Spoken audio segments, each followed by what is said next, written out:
The world had been on the brink of disaster for weeks, but nobody knew it not yet. Dr.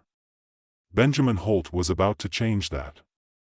If he didn't first get struck by a freak lightning bolt, or step out of his own time, or, well, he wasn't sure what else could happen, but things were getting weird. Ben was a scientist in the year 2085, and despite his borderline obsession with quantum mechanics, he was the kind of guy who still tried to make time for the important things in life.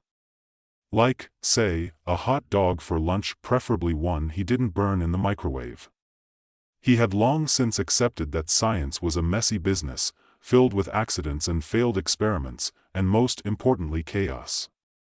It wasn't that he was particularly careless, it's just that in his world, the line between genius and madness was razor thin. On that Wednesday afternoon, he sat at his desk, eyes glued to the latest set of quantum data streaming across his screens, occasionally tossing a snack-sized packet of almonds into his mouth with the reflexive skill of someone who had been living on a caffeine and impulse diet for years.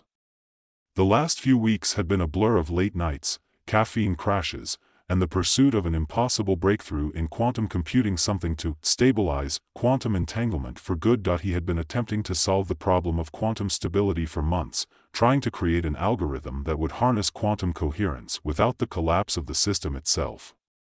Basically, Ben had been working to stop time from unraveling. Except, now it looked like time itself had other plans. His head snapped up as the screen flickered just for a moment. Then, another flicker. And another. A glitch. Ben's lips parted. He frowned and scrolled through the data, trying to trace the source of the anomaly. But the numbers on his monitor didn't make sense. They shifted erratically, like a code designed to confuse him, or maybe something worse. "Alright, that's weird," Ben muttered, adjusting his glasses and clicking through his system security protocols. As his fingers danced over the keyboard, a loud crack sounded from somewhere in the room. Ben froze, his eyes scanning the space. It wasn't the usual malfunctioning monitor, or some loose wire. The crack came from the air itself, and for just a split second, he thought he might have seen a thin, glowing fracture in the air, a ripple, like water bending under the influence of an unseen force. Suddenly, the screen went black. Then it came alive again, displaying the image of an unfamiliar woman. She was talking, but her voice didn't match her lips, more like a transmission glitch, something that shouldn't have been possible in the real world. "Dr. Holt," the woman said, her voice clearer now, cutting through the static. "This is Dr. Anya Ramirez. Please listen carefully. You are the only one who can stop the collapse." Ben blinked, his heart hammering. His first thought was that he had finally gone mad, that maybe he had worked too many hours without sleep. He rubbed his eyes, muttered to himself about taking a vacation, but the woman on the screen remained, her words as sharp as ever. "Dr. Holt," she said again, this time more forcefully. "You're the only one who can stop the quantum virus. The collapse has begun." The words hit him like a punch to the gut. Quantum virus. That was impossible. He had read about the potential of quantum anomalies, but a virus? A virus that could affect reality itself? He was too tired for this. Too tired to think straight. Ben groaned and turned his chair back toward the screen. The woman was still there, looking concerned, as if she were speaking to him through time itself. Her face appeared pixelated, shifting in and out of focus. But Ben wasn't the kind of guy to go on some grand conspiracy theory just because his computer started talking to him. "Okay," he said, dragging his fingers through his hair and clearing his throat. "Let's start with the basics. Who are you? And how exactly are you, communicating with me?" The woman, Dr. Anya Ramirez, didn't waste time on niceties. She launched right into the heart of it, a no-nonsense, matter-of-fact tone coming through loud and clear. "I'm from the future. And you're about to encounter a quantum virus. It was sent back in time by our civilization by my time to prevent a catastrophe. But it went wrong. It's spreading backward through time, and it's destabilizing the fabric of space itself. The future you're working toward will never exist unless you stop it." Ben blinked again, unsure whether he had heard her correctly. Wait. Did you just say sent back in time? Like, time travel? Yes, she interrupted, her face momentarily clearing up as if to emphasize her point. It's exactly what you think it is. This virus doesn't just infect systems or machines. It infects the very fabric of quantum entanglement. It's destabilizing the entire quantum field. The longer you wait, the worse it gets. If you don't act now, it will eventually tear apart time and space completely. The collapse of reality itself. Ben's mind raced. This sounded like something out of a science fiction movie, or more likely, some fevered nightmare he'd had after too much caffeine. But the urgency in Anya's voice left him little room to doubt her. Okay, hold on. Ben dragged a hand down his face and took a deep breath. He was starting to feel the anxiety creep in. Virus. Time collapse. He looked at his screens again, half expecting them to spit out some absurd data that would somehow make sense of all this. The monitor buzzed, and another crack, louder this time, sounded from the other side of the room. Ben glanced over, his heart skipping a beat. That wasn't a computer glitch, Anya was speaking again, this time more calmly. Listen to me, Dr. Holt. You're the key to fixing this. Your work in quantum computing, it's the only thing that can stop the virus. But you'll need to use reverse engineering. We don't have much time. Ben's head spun. Reverse engineering? He had dabbled in theoretical reverse engineering, sure, but he wasn't even sure where to start. Still, he knew one thing for sure: he couldn't just sit around and hope it would all work itself out. Fine, Ben said, his voice shakier than he would have liked. What do I need to do? You'll need to enter the future. The technology you need is there. Ben felt a chill run down his spine. You want me to time travel? Not exactly, Anya replied. You'll access a future quantum network, secure your future's data, and use it to stop the virus from spreading. You'll need to disrupt the virus's quantum code. But you'll have to be careful. If you're not precise, the whole system could implode. Ben hesitated, staring at his screen, his heart racing. Was this possible? Was it even real? But as another crack split the air, this time louder and more pronounced, the answer became clear: it was real. All right, Ben said, steeling himself. Let's fix this. Just tell me what I need to do. Ben stared at the screen, his fingers hovering over the keyboard. He had no idea how to begin fixing this. A virus from the future, scrambling reality, threatening the collapse of time and space. It sounded like a plot twist straight out of a bad sci-fi movie. Except this time, it was real. The screen flickered again, and Anya's hologram popped up. She was no longer pixelated, but she still looked distant, her face softened by the rush of static that occasionally coursed through her transmission. It made her look, if anything, even more like a figure from a dream or perhaps a nightmare. Dr. Holt, she said, her voice stern but somehow calm, like someone who'd been through the ringer too many times to still feel the shock. The key is in quantum entanglement. I know you're familiar with it, but what you don't know is that this virus, this quantum plague, is corrupting the entanglement layers across time. Yeah, Ben replied, not hiding the skepticism in his voice. That part's already clear. Anya ignored his sarcasm, continuing in her usual no-nonsense tone. The virus has made small alterations in quantum states, creating ripples that distort causality. The more it spreads, the worse it gets. You'll have to use reverse engineering to decipher the quantum code and create a signal strong enough to counter the virus's spread.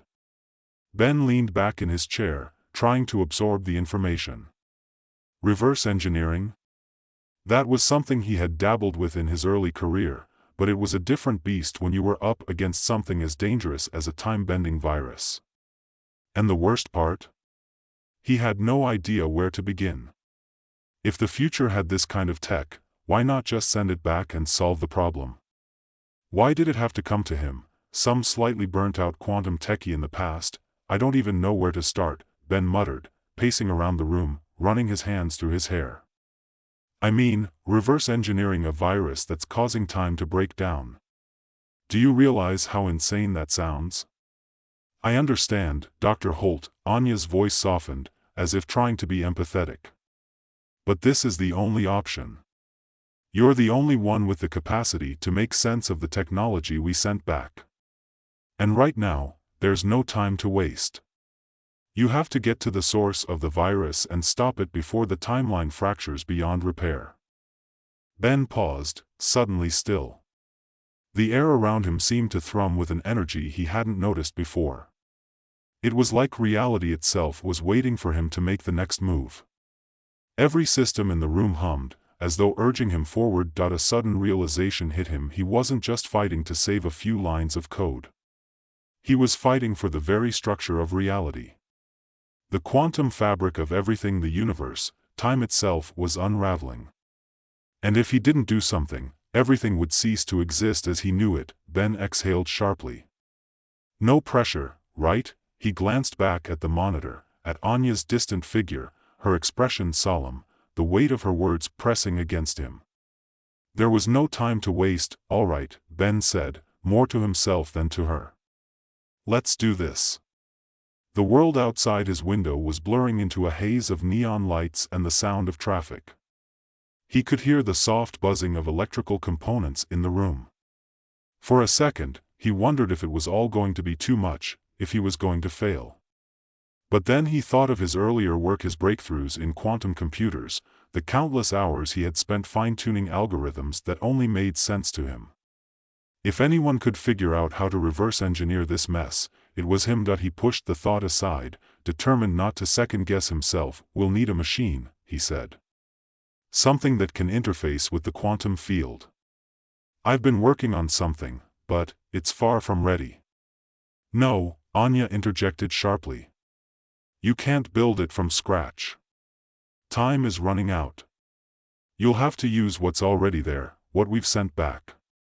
The quantum network, the future tech, it's your only chance. Ben looked back at the screen, his mind racing.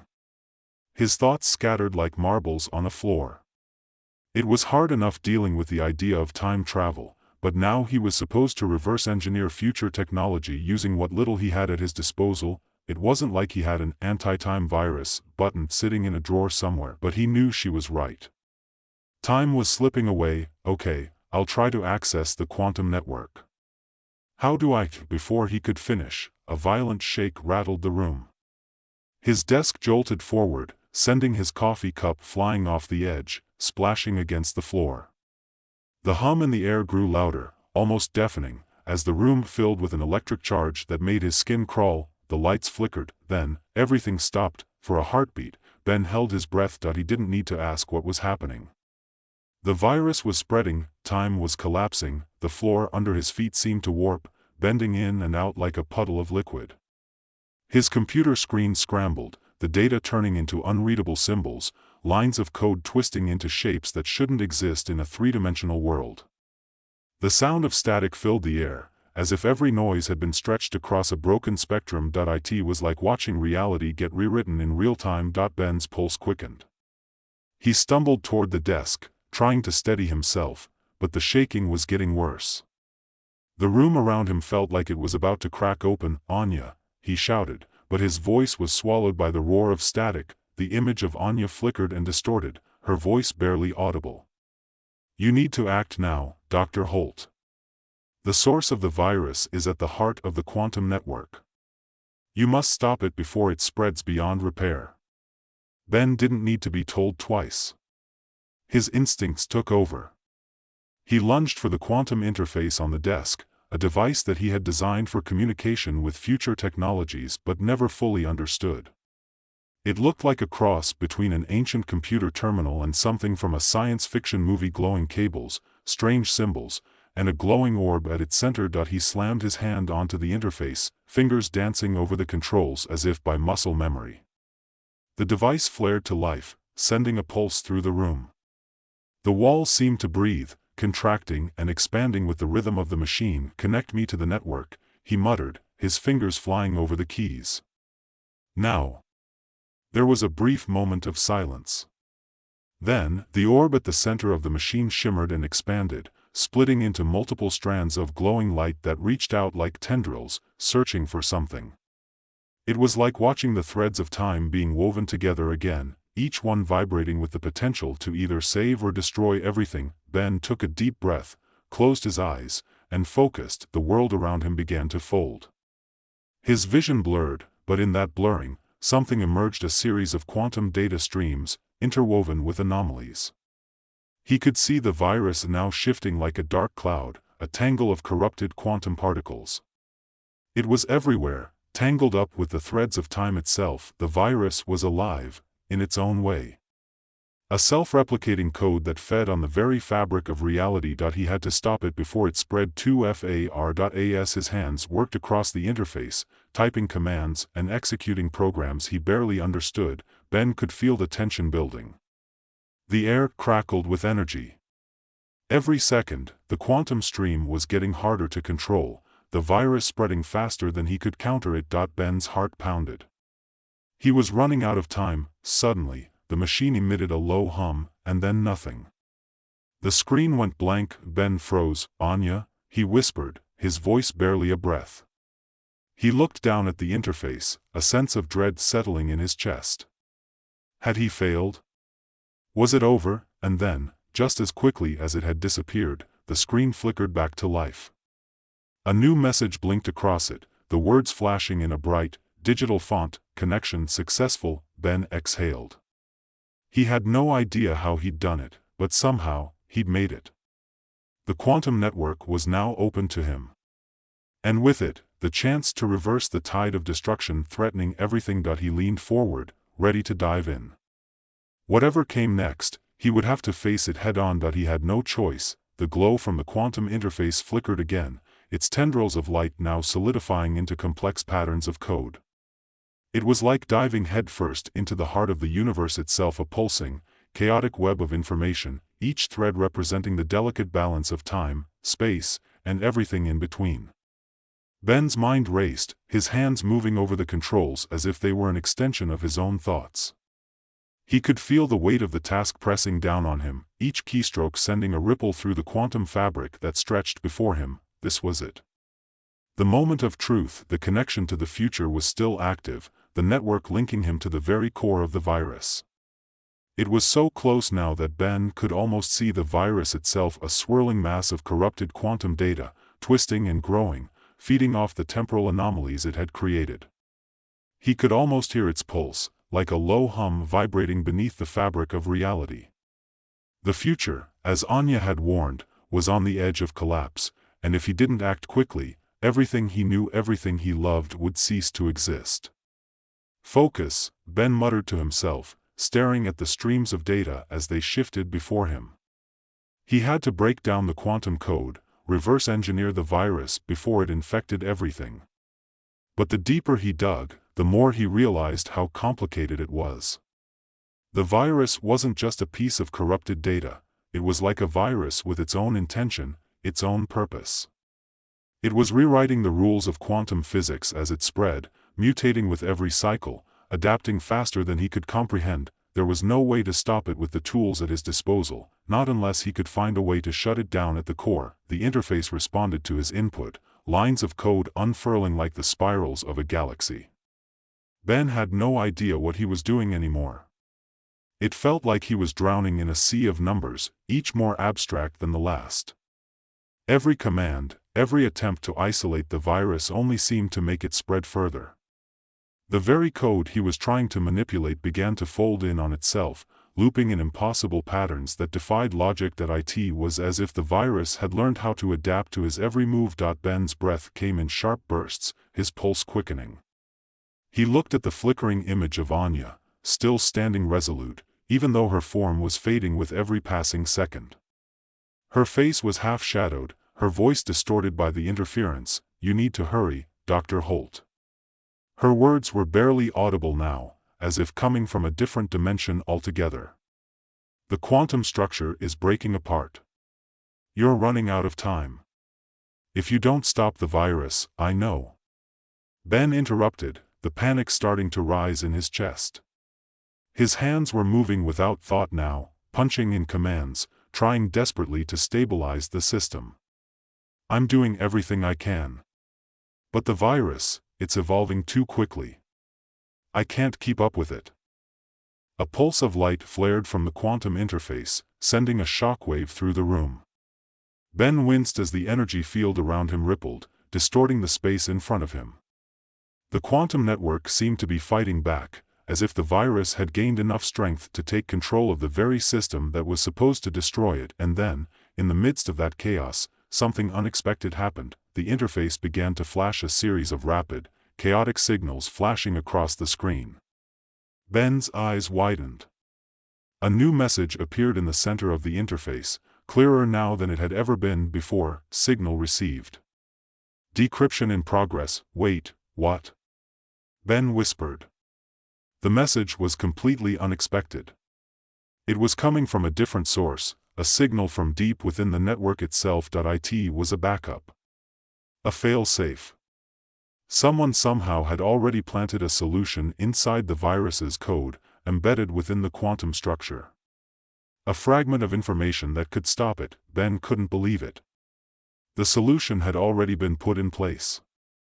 But it had been buried beneath layers of corrupted data, and only now, after all the chaos, was it beginning to surface. Whoever had left it there had done so with the knowledge that it would be found at the last possible moment. That's it. Ben shouted, a sense of clarity cutting through the fog of panic. I don't need to reverse engineer the virus. I just need to decode the fail-safe. His fingers flew across the keyboard, typing faster than he thought possible. His heart pounded in his chest, and the room seemed to pulse with the same frantic energy. The quantum data in front of him swirled in a kaleidoscope of impossible patterns, but he could now see the structure of the fail-safe, hidden among the layers of chaos. It was like a key to a lock, a hidden piece of code buried deep in the quantum fabric. Ben focused everything he had into decrypting it, feeding commands into the interface. The seconds stretched into eternity, each one feeling like a century as he watched the code begin to unravel, slowly but surely. With each new line of decrypted data, the quantum virus began to lose its grip on the network. The ripples in time and space, which had been expanding ever outward, began to contract, folding in on themselves like a collapsing star. The quantum fabric began to heal. The fractures that had torn through reality started to mend, slowly but surely. Time was stabilizing. The virus was being neutralized, but then, a new wave of distortion hit, stronger than anything he'd felt before. The room shook violently as the interface flickered one last time, and the message on the screen glowed brighter than ever before: virus neutralized. Temporal anomalies stabilizing. Ben collapsed into his chair, his breath ragged. The world around him stopped trembling. The hum in the air faded. For the first time in what felt like hours, there was silence. That he had done it, but the victory was bittersweet. The quantum network was silent, and the image of Anya had disappeared completely, her form now a mere ghost in the ether. She was gone, as if she had never been there at all. Ben let out a long, shaky breath, his body exhausted from the ordeal. The interface flickered once more, but this time, there were no new commands, no new messages. It was over. Or was it? Ben glanced around the room, still half expecting something to go wrong. His mind was racing, his thoughts a blur of questions, but there was no time to dwell. Time itself had nearly collapsed. There was no guarantee this wouldn't happen again. With shaking hands, Ben reached out and powered down the quantum interface. The screen went dark, but the weight of what he had just experienced stayed with him. He had saved reality, but at what cost? And then, as if on cue, the door to his lab opened. Ben turned, startled, to find a figure standing in the doorway, a man in a sleek suit, his face unfamiliar, his posture rigid with authority. Dr. Holt, the man said, his voice calm but laced with urgency. You've done it. But the real test is yet to come. Ben frowned, feeling the weight of those words settle deep in his chest. There was no way he could have known the truth. This wasn't over. Not by a long shot that he had saved reality, but at the cost of everything he had known. The future, it seemed, still had a way of catching up with him, and the battle for time itself was just beginning.